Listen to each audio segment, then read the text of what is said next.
Hi guys, it's Kai and welcome back to my channel. A couple of housekeeping things before we get started. First of all, long time no see. Well, it's been longer for me than it has been for you. I haven't actually sat down to film a video here for like 3 months. As some of you guys know, I spent most of my summer in the UK. I met lots of you guys there. I went to London Pride, Manchester Pride, I went to Drag World in London. I actually got this top at Cabot Circus in Bristol. And the lashes that I'm wearing, I stacked some ones from Superdrug, which love the name for a drugstore. It's like, oh, you're on drugs, well, I'm on the super drug. Anyway, long story short, I had a fabulous time, but now I'm back home filming videos in my cellar. So this video is all about shoulder pads. They're a trend that's been around for decades, but probably reached peak popularity in the 80s. So I bought a bunch of them to show you guys how I like stack them together and put them on into my clothes. So you can get a pair of them for really cheap, and most of them look like this. So it's like a half circle, but this one edge is thicker and this is meant to be like the padding. So the tapered edge sits here, like beside your neck, and then the thicker padded edge sits here at the shoulder. It's an interesting feature to add to your outfits that's really easy and can make them look, I guess, more sophisticated, more tailored, more custom, more structured. I know some people shy away from like broadening their shoulders even more in drag, but if you've never tried it out, then it can be an interesting new thing to play with.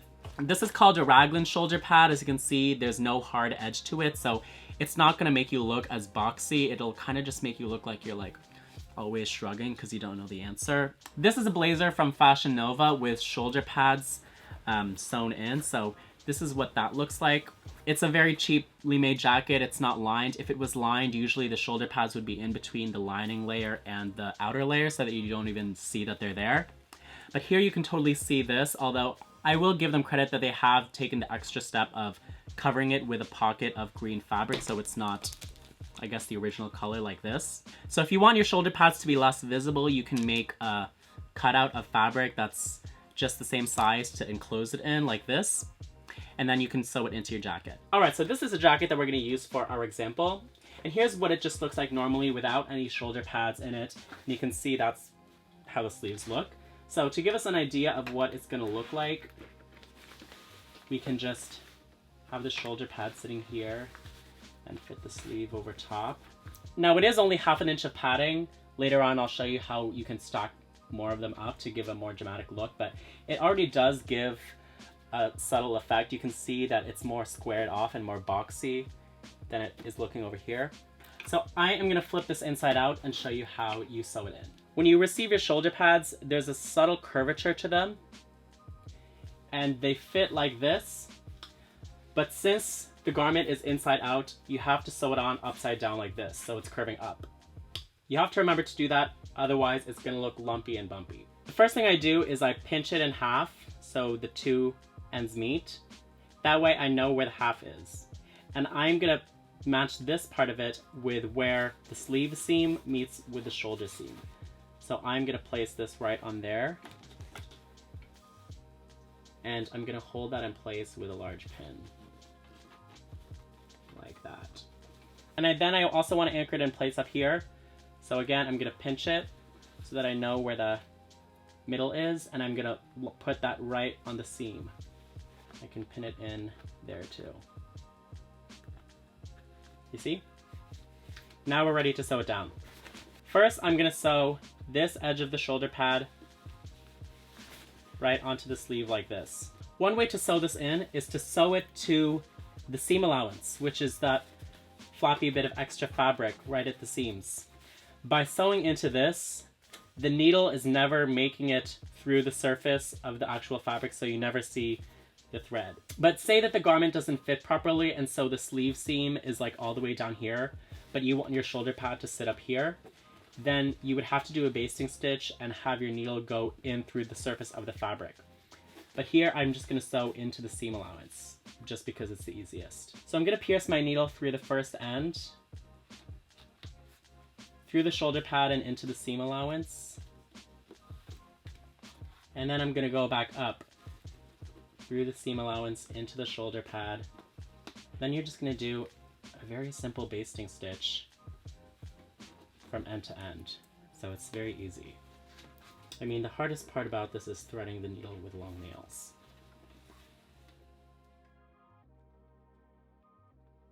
You can just do an extra stitch or two at the end keep it more secure. And so we can take this pin out now, and now this edge is sewed down, and you can see it was really easy. And the advantage of using the very light stitch, like the basting stitch, is that it preserves lots of the padding. It's not so tight that it like pulls it all the way down. Now all that's left to do is to secure it up here. And in the past, I've like done an entire basting stitch all the way up like that, but it's actually easiest if you just do a single stitch like this. Again, I'm gonna sew through the seam allowance of this shoulder seam so that it's not visible from the outside. And I'm just piercing the needle through the tip of the shoulder pad, right? You just have to loop your needle through it a couple of times, just sewing the tip of the shoulder pad into the sleeve seam. Literally just like 3 times is necessary.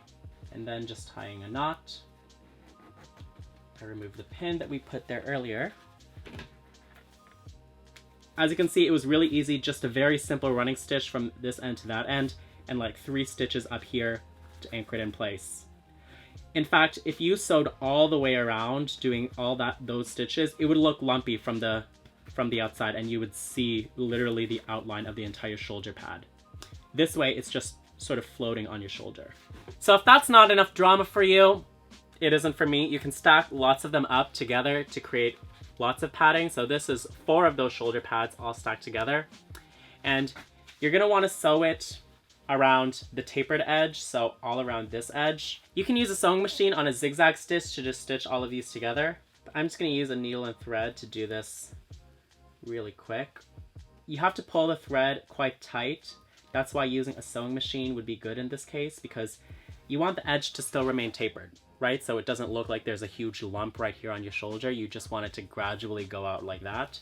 So the tapered edge still needs to be as flat as you can get it. So I'm just pulling the thread as I go around here. All right, now that I'm at the end, I'm just gonna tie the stitch off. All right, so now I've got what looks like a little dumpling slash pizza pocket slash pierogi slash calzone slash whatever is your country's equivalent. Now I'm gonna do something very similar to what we just did with the last one, going end to end. But this time you don't have to pierce the needle through all the layers of shoulder pads. You only have to pierce it through the first because they're already attached by this stitch. So it's already one big unit. Since it's too hard for me to do the basting stitch where I go up and down and up and down and up and down, I'm kind of just doing a little loop stitch.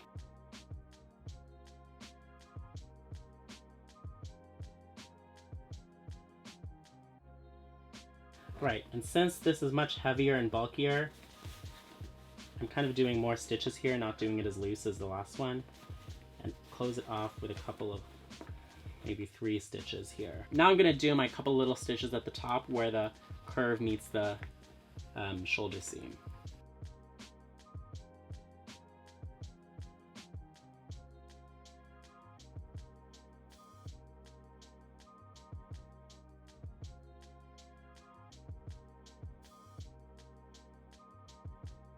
All right, now let's see the reveal. All right, I put on the jacket to give you a better idea of how it looks, and I did promise I did not even plan out this matchingness with the hat. I'm like just effortlessly stylish. Trying not to lean over to one side more, but this is how it looks with the 4 shoulder pads over here, and it looks like there's nothing over here, but this is actually the sleeve where there's 1 shoulder pad. So here's the difference between a single shoulder pad and 4 of them, and you can imagine you can even build more, but I think if you really want to go very big, you would have to accommodate it into your pattern, the extra fabric over here. I was kind of worried about how it would look to be having 4 shoulder pads on, because I've only ever done 2 or 3, but it actually looks fierce, I feel. I mean, there's a fine line between looking like Lady Gaga and looking like a quarterback, but I let you guys decide where that line is. I just wanted to show you guys my method of putting shoulder pads in. I hope you guys learned something from this video, and before I go, I wanted to give a very special thank you to every one of you who has subscribed to my channel, because recently we just surpassed 100,000 subscribers, which, oh my god, feels crazy and surreal to me. I totally thought that when this moment would come, I was just gonna be so cool and like not even bothered, like, so what if I got 100,000 subscribers? I don't even do it for the numbers, man. But it's way more people than I ever thought would be watching this channel. And can I tell you, I still remember who my very first subscriber was. Not my best friend, not my mom, not me on a fake account. It was this girl named Wendy Lou. The Wendiness, I think, was how she referred to herself. And she like also made makeup videos. I just remember all of us back then like trying to figure out how this whole YouTube thing works. Like I would go on all these like apps and networks and websites trying to like promote it, and to get that very first subscriber to subscribe to you when you have like one little crappy video on your channel is like, now that is something. And now I have to be a role model, which reminds me, I wanted to tell you guys about this new appetite suppressant diet tea that I've been drinking. No, I'm just kidding, but could you imagine? So before I go, I wanted to do another round of shoutouts to some people who've been recreating some more of my looks and my tutorials.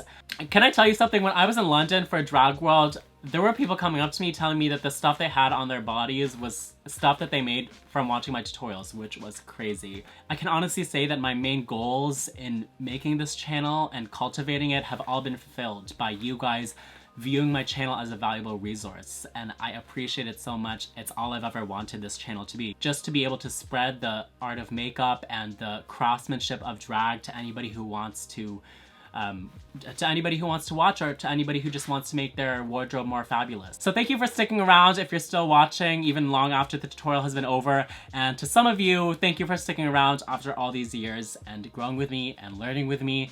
Until my next video, I hope you guys are all doing well, and I love you so much. Bye!